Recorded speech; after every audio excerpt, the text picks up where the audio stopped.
विश्व है, पूरा ब्रह्मांड ही है, ऐसा किसको लगता है? विश्व है भी, इसका प्रमाण या गवाह या अनुभोक्ता कौन है? अहम है और मात्र अहम है, उसके अलावा कोई नहीं है। आप ही हैं जिसके लिए ये विश्व है, ठीक? आप ही हैं जिसके लिए ये विश्व है। ये तो छोड़िए कि आप नहीं रहेंगे तो भी दुनिया रहेगी क्या? आपकी ही अगर स्थिति बदल जाती है तो विश्व आपके लिए बदल जाता है, बल्कि लुप्त भी हो जाता है। ये तो बहुत दूर की बात है कि अगर अहम नहीं है तो भी क्या संसार है? अहम की ही स्थिति बदल जाती है जब, तो दुनिया बदल जाती है। आपको प्यास लगी हो, आप पानी पी लीजिए, आपके लिए इन दीवारों का रंग बदल जाएगा। और भी तो मैंने बहुत छोटे बदलाव की बात करी है। आप बाहर खड़े हो, कोई खुशखबरी आ जाए आपको, आपके लिए पेड़ों के पत्ते ज्यादा हरे हो जाएंगे, आपके लिए।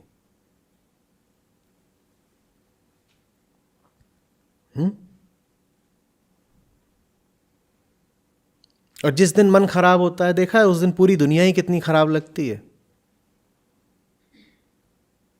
जो कुछ है आप ही के लिए है। और देखा है, थोड़ा सा नशा कर लें तो दुनिया कैसे नाचने लगती है।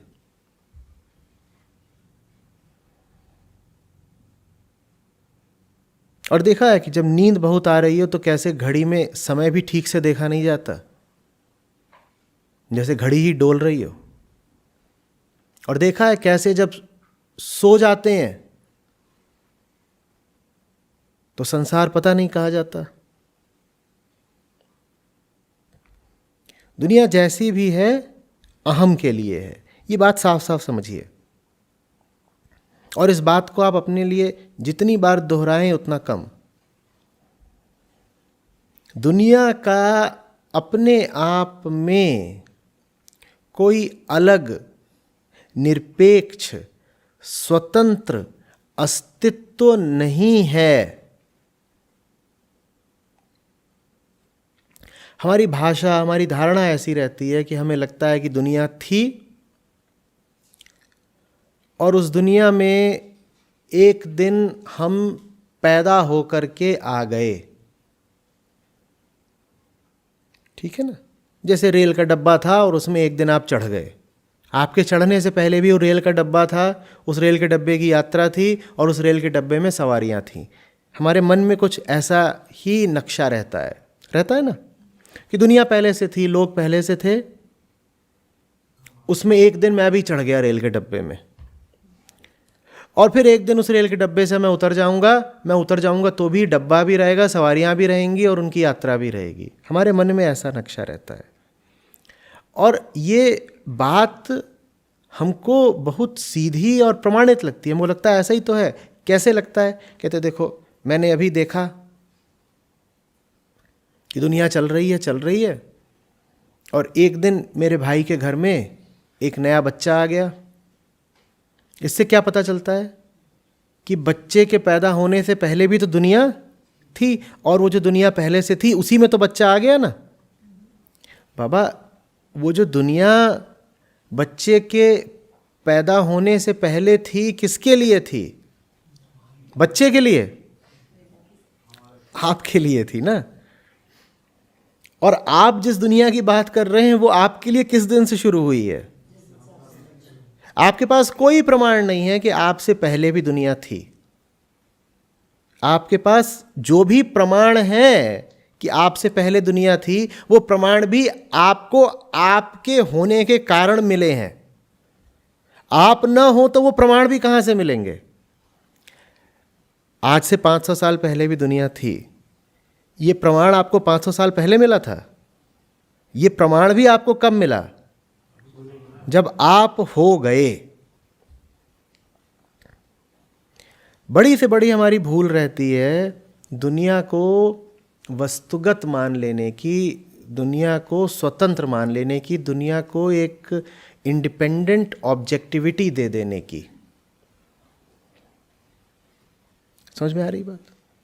यही मूल द्वैत है, यही मूल दुख का कारण है। जैसे ही आपने दुनिया को अपने से अलग मान लिया, वैसे ही अहम ने अपने आप को एक सत्ता दे दी। अहम अपने आप को अलग समझता है ना हर चीज से, बहुत कुछ है और उसमें मैं हूं, और वो जो बहुत कुछ है मेरे इर्द गिर्द, वो मेरे लिए खतरा भी है, वही मेरे लिए अवसर भी है, संभावना भी है, उसी का मुझे डर भी है, उसी का मुझे लालच भी है।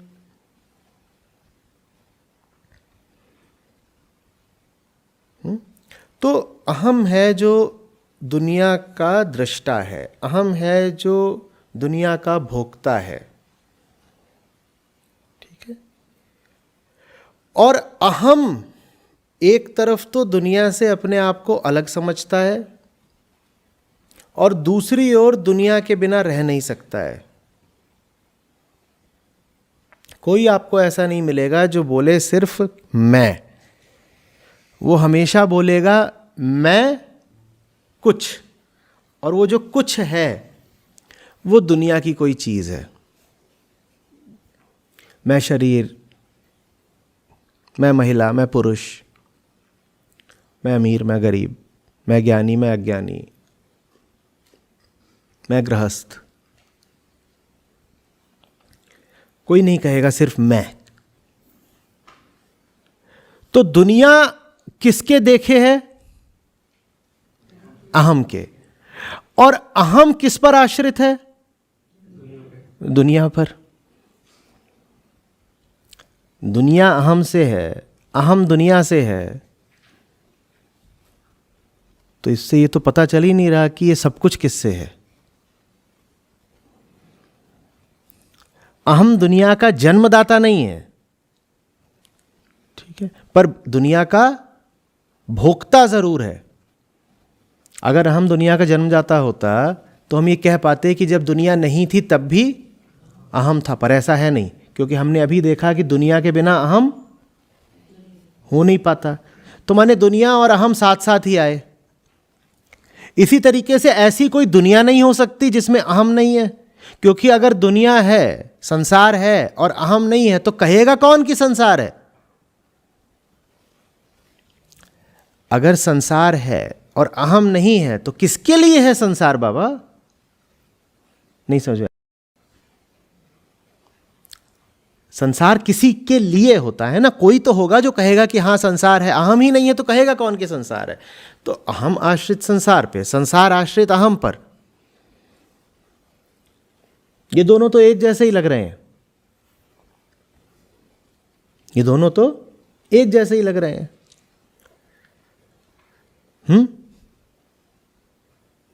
जैसे कि किसी चित्र में आपको दिखाई दे कि लहरें हैं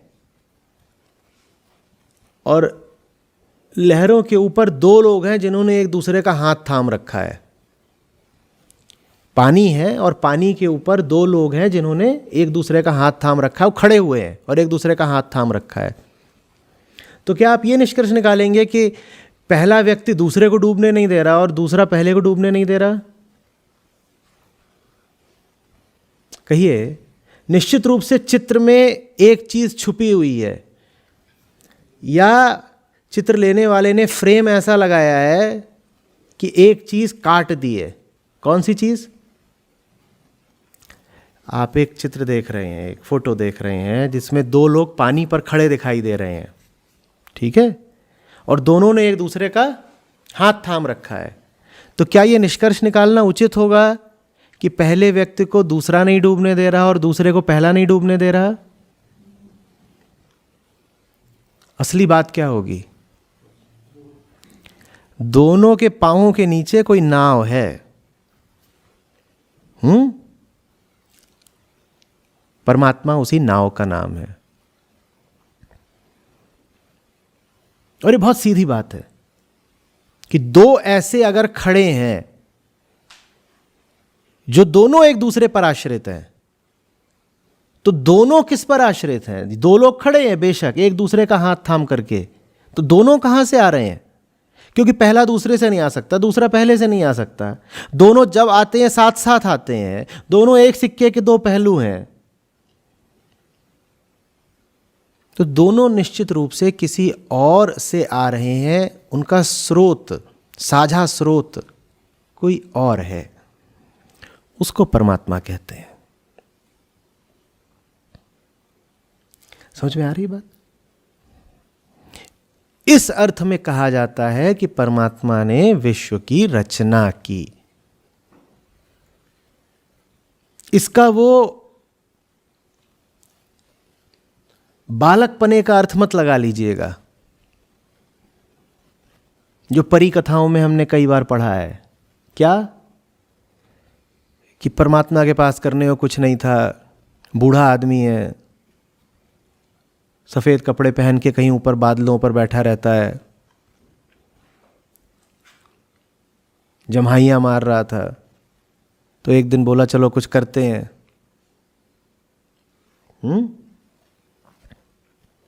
शुरू करो अंताक्षरी लेके, मेरा ही नाम, समय बिताने के लिए करना है कुछ काम।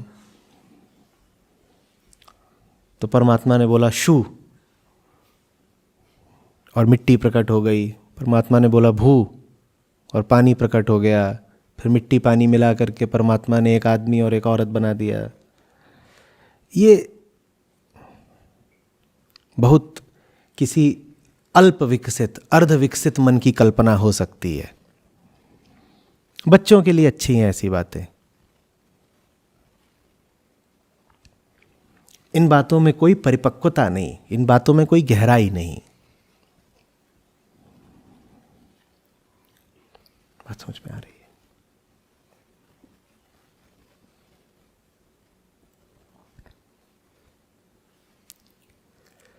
स्पष्ट हो रहा है?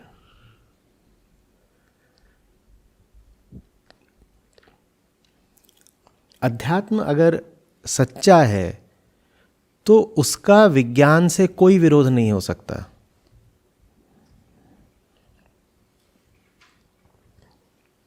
कोई बात ऐसी नहीं मिलेगी सच्चे अध्यात्म में जिसको विज्ञान पहले ठुकरा सकता हो, आज ठुकराता हो, या भविष्य में भी कभी ठुकरा पाएगा। अध्यात्म अगर सच्चा है तो वो भौतिक क्षेत्र के दावे करेगा ही नहीं।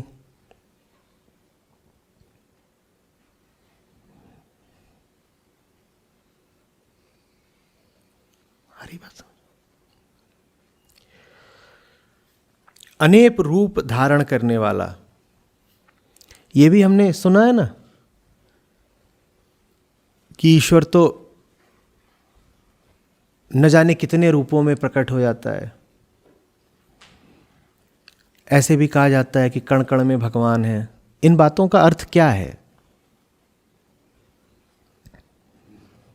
कि ईश्वर कहीं बैठे हैं और जब उनका मन करता है तो अपनी चमत्कारिक शक्ति से वो कोई भी रूप धारण कर लेते हैं, जैसे टीवी सीरियल्स में आप देखते थे। कि कोई बेचारी महिला खड़ी हुई है, उसको बचाने के लिए ईश्वर आंख बंद करके उसके सामने प्रकट होगा, और जब प्रकट हो रहे होते थे तो ऐसे गोल गोल गोल गोल प्रकाश का घेरा पहले आता था, और उस घेरे में से फिर ये मतलब है। क्या मतलब है इस बात का? कि वो जो परमात्मा है, सत्य है, वो अनेकों रूप धारण करता है। क्या अर्थ है?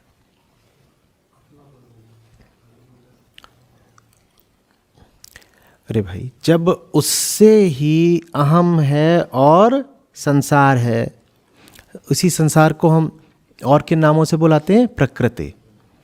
जब उससे ही पुरुष है और प्रकृति है, ठीक है, तो प्रकृति में जितने भी रंग रूप हैं वो भी तो उसी से हुए ना। मैं कहूं ये घर मेरा है, एक बार कह दिया घर मेरा है, तो प्रकट सी बात है कि घर में जो सैकड़ों चीज़ें रखी हैं, या घर की दीवारों में जो एक एक ईंट लगी है, या घर को बनाने में एक एक जो बालू का कण लगा है, वो भी मेरा है। तो एक बार आपने कह दिया कि परमात्मा प्रकृति का आधार है, उसके बाद प्रकृति में जो छोटे से छोटा कण भी है, उसका आधार कौन हो गया? परमात्मा हो गया। एक बार आपने कह दिया कि प्रकृति परमात्मा से आती है, तो फिर आपने कह ही दिया ना कि प्रकृति में जो नदी है, जो पेड़ है, वो सब परमात्मा के ही रूप है। जब समूची प्रकृति माने समूचा संसार ही परमात्मा से आया है, तो प्रकृति में फिर जो नदी है वो कहाँ से आई है? कहाँ से आई है? घर मेरा है, तो ये खंबा किसका है? मेरा ही तो हुआ ना। और इस पूरे घर को क्या बोलते हैं? संसार या जगत या प्रकृति। ठीक है। मैं कौन हूं? जो इस घर में रहता है और इसकी हर चीज का अनुभव करता है, देखता है, जानता है, छूता है, सूंघता है, भोगता है और उन्हीं सब चीजों से संबंध स्थापित करता है। ठीक है। एक बार ये बात समझ में आ गई कि ये घर, ये पुर माने नगर, और उस पुर के भीतर रहने वाला पुरुष, ये दोनों किसी मुक्त स्रोत से आए हैं।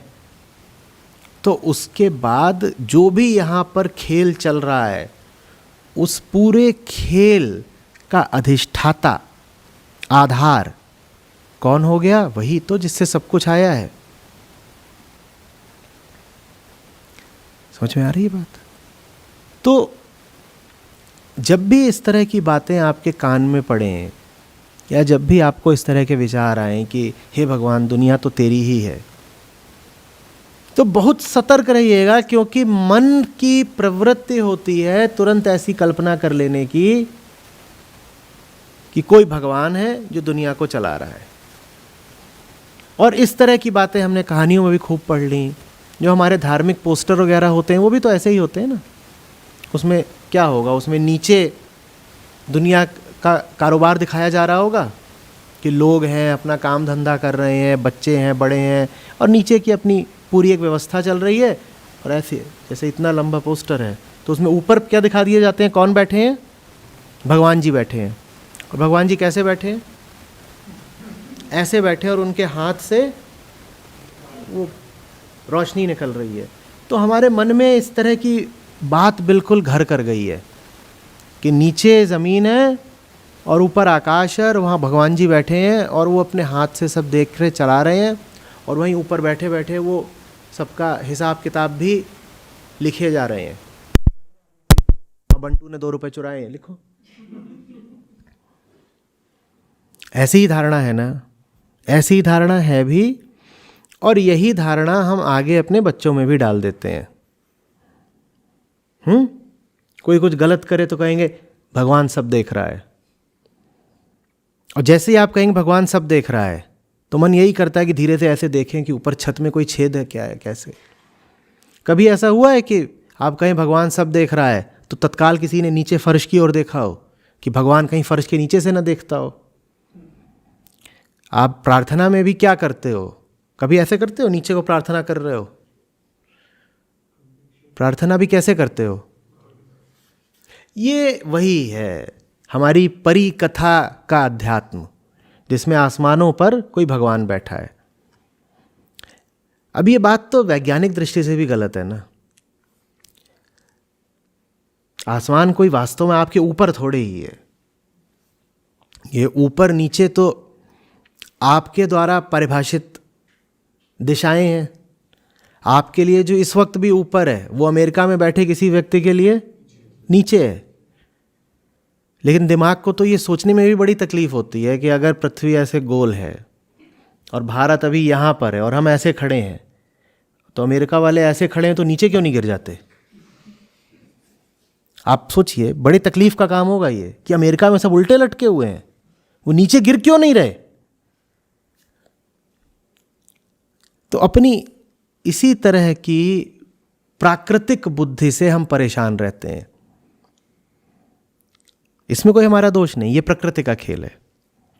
प्रकृति हमें एक सीमा से आगे सोचने समझने देना ही नहीं चाहती, क्योंकि अगर आपने एक सीमा से आगे सोच लिया, समझ लिया, तो आप प्रकृति से आज़ाद हो जाते हैं। आप प्रकृति से आज़ाद हो गए तो प्रकृति के खेल को आगे नहीं बढ़ाएंगे। तो आपको बुद्धि देती है, पर सिर्फ उतनी जितनी आपके जिंदा रहने के लिए और प्रजनन करने के लिए जरूरी है। प्रकृति की जो मंशा रहती है वो ये रहती है कि आप में बुद्धि रहे, खूब रहे, पर एक सीमा से ज्यादा ना रहे। इतनी तो रहे कि आप दुनिया में भोग सको, जीवित रह सको, सुविधा से रह सको, सुख पा सको और संतानें पैदा कर सको। लेकिन उससे ज्यादा हो गई अगर बुद्धि तो फिर तो तुम जैसे किसी जेल में कैदियों को खूब पुष्ट किया जा रहा हो खाना खिला खिला के, तो कैदियों की जो सेहत बनाई जा रही है जेल में, वो इसलिए बनाई जा रही है ताकि वो जेल में और पत्थर तोड़ सकें और काम कर सकें। उनसे जो भी श्रम करवाया जा सके जेल के भीतर वो श्रम कर सकें। पर अगर कोई कैदी इतना मजबूत हो गया कि वो जेल की सलाखें ही तोड़ के भाग जाए, तो ये बात जेलर को नहीं सुहाएगी। प्रकृति वो जेलर है, वो आपको ताकतवर रखना चाहती है। किस सीमा तक? जिस सीमा तक आप प्रकृति के इरादों में सहयोगी हो सकें, जिस सीमा तक आपको जेल में जो श्रम करने को कहा जाए आप वो कर सकें। श्रम करने के लिए तो मेहनत चाहिए, तो प्रकृति आपको खिला पिला के रखती है। खिलाएगी पिलाएगी नहीं तो मेहनत कैसे करोगे? लेकिन वो ये नहीं चाहती कि आपकी ताकत एक सीमा का उल्लंघन कर जाए। समझ में आ रही है बात?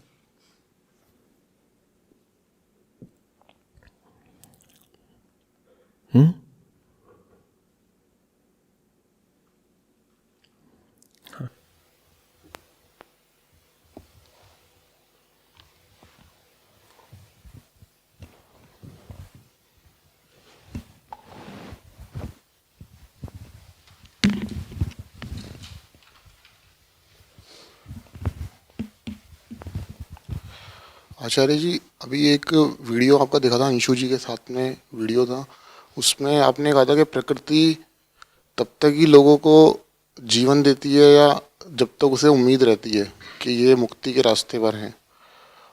तो ये एक नई बात सुनी थी इस वीडियो में, लेकिन आज फिर इस बात का विरोधाभास सा प्रतीत हुआ। जैसे देखो, अगर प्रकृति को सिर्फ मुक्ति ही चाहिए होती तो मुक्ति हो गई होती ना। यहाँ पर खेल माया का है। प्रकृति को ही माया कहते हैं। माया का क्या मतलब होता है? माया का मतलब होता है चाहिए भी है और नहीं भी चाहिए है।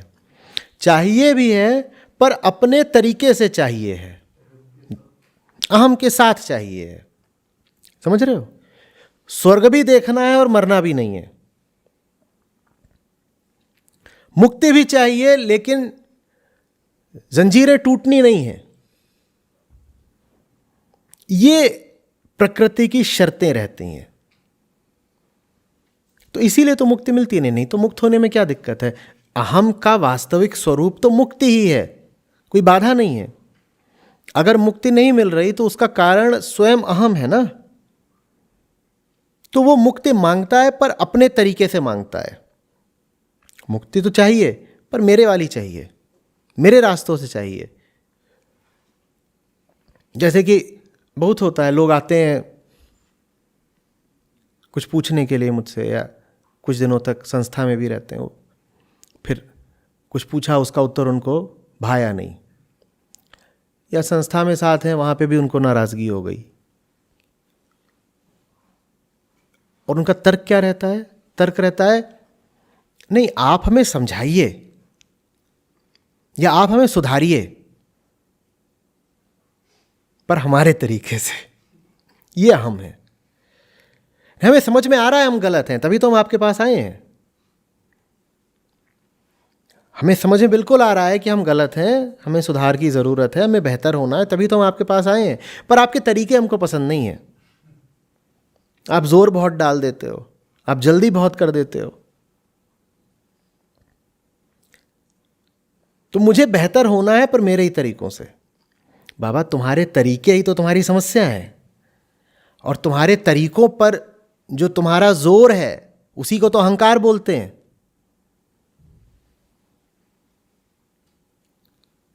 समझ में आ रही बात? तो ये बात दो तरफा है। ऐसा नहीं है कि प्रकृति मुक्ति मात्र को व्याकुल है और कोई और आकर के उसको रोक रहा है। प्रकृति ही प्रकृति है। अगर प्रकृति मुक्ति मात्र को ही व्याकुल होती, मात्र मुक्ति को ही, तो उसे कौन रोक पाता? फिर समय की इतनी धारा क्यों बहती रहती? तो कोई तो बाधा भी होगी ना। उस बाधा का क्या नाम है? स्वयं प्रकृति। प्रकृति को मुक्ति चाहिए भी, लेकिन उस मुक्ति के रास्ते में वो बाधा भी स्वयं ही है। और जब मैं प्रकृति कहूं तो उसको सुन लेना इंसान। इंसान को मुक्ति चाहिए भी, और उस मुक्ति के रास्ते में बाधा भी वो स्वयं ही है। यही हम सबकी हालत है। हम बटे हुए लोग हैं। एक तरफ तो हर किसी को ऊंचाई चाहिए, आज़ादी चाहिए, और दूसरी ओर हमें बहुत मोह है हमारे बंधनों से। तो प्रकृति की जो कहानी है वो वास्तव में हर मनुष्य की कहानी है, हम में से हर एक की कहानी है।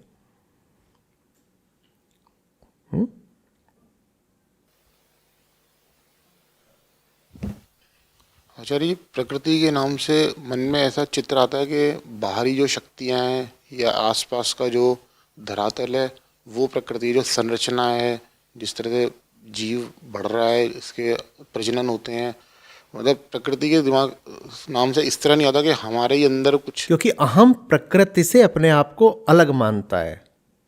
उस अलगाव का नाम ही तो अहम है। प्रकृति बाहर तो बाद में है, भीतर पहले है ना। बाहर तुमने देखा ये हाड़ मांस के लोग बैठे हैं, उनको तुमने देखा किससे भाई? हाड़ मांस की आंख से ही तो। पर ये जो हाड़ मांस की आंख है ये कहेगा हाड़ मांस की प्रकृति बाहर है। अरे बाहर होती तो उसे तुम देख कैसे पाते? मांस को देखने के लिए क्या चाहिए? मांस। मांस ही मांस को देख सकता है। तो बाहर होगी, लेकिन पहले कहां है? पहले भीतर है। और भीतर जिस दिन नहीं रहेगी उस दिन बाहर बचेगी क्या? ये मांस हटा दो तो अब ये मांस दिखाई देगा? तो प्रकृति भीतर बाहर सब जगह है। देखो, भीतर और बाहर दोनों कहां होते हैं? आकाश में, स्पेस में। और तुम स्पेस में ही कोई रेखा खींच देते हो, कोई दीवार खींच देते हो, और क्या देते हो? इसके इस तरफ जो है उसको मैं बोलूंगा भीतर, और इस दीवार के उस तरफ जो है उसको मैं बोलूंगा। अब ये भीतर बाहर सब प्रकृति ही है, क्योंकि जो पूरा ये विस्तार ही है आकाश का, ये समूचा प्रकृति ही है। उसमें तुम कुछ चाहो तो भीतर कह लो, तुम कुछ चाहो तो बाहर कह लो, वो तुम्हारी यूं ही मनमर्जी की परिभाषा है। तुमने ये पकड़ लिए दीवाल, ये एक दीवाल है क्या? ये त्वचा, ये खाल, ये क्या है? ये एक दीवाल है। इस दीवाल के इस तरफ वाले को तुम बोल देते हो अहम, और इस दीवार के उस तरफ वाले को तुम बोल देते हो संसार। पर ये दीवार यूं ही है, रैंडम है, आर्बिट्रेरी है। इसका वास्तव में कोई महत्व नहीं है। इसका महत्व है भी तो किसके लिए है? बस अहम के लिए है, क्योंकि वो इस शरीर से जुड़ा हुआ है। तो वो इसको बोल देता है नहीं नहीं, ये थोड़ी प्रकृति है, प्रकृति तो ये सब कुछ है।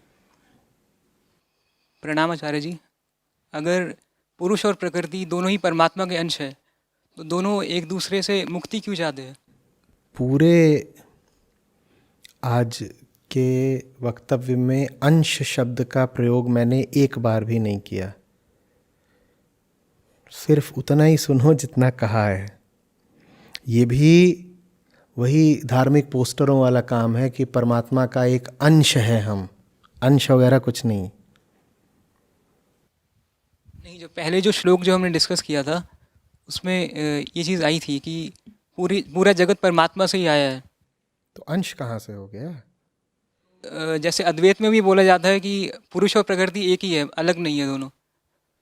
अंतिम बिंदु पर जो मुक्त हो गया उसके लिए जब तुम कहते हो दो चीज़ें एक हैं, तो प्रश्न उठता है किसके लिए? क्या तुम्हारे लिए? नहीं, तुम्हारे लिए नहीं। लेकिन हम सेटिस्फाई नहीं हो पाते प्रकृति से कभी भी, है लेकिन दोनों परमात्मा के ही।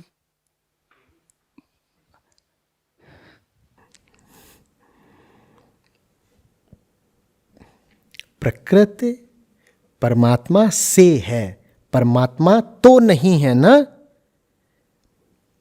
क्या कहते हैं कृष्ण भगवद गीता में? मैं इन सब भूतों में नहीं हूं, यद्यपि ये सब भूत मुझ में है। भूत माने क्या? भूत माने ये भौतिक तत्व सब। तो प्रकृति परमात्मा से है, पर प्रकृति में तुम्हें परमात्मा नहीं मिल जाएगा। हाँ, प्रकृति माध्यम हो सकती है, प्रकृति वास्तव में एकमात्र माध्यम है। प्रकृति माध्यम हो सकती है, पर तुम कहो मुझे प्रकृति में ही परमात्मा मिल गया, तो बहकी हुई बात है। क्योंकि प्रकृति में तो फिर धन दौलत, आदमी औरत यही होते हैं, तुम्हें इन्हीं में मिल जाएगा परमात्मा।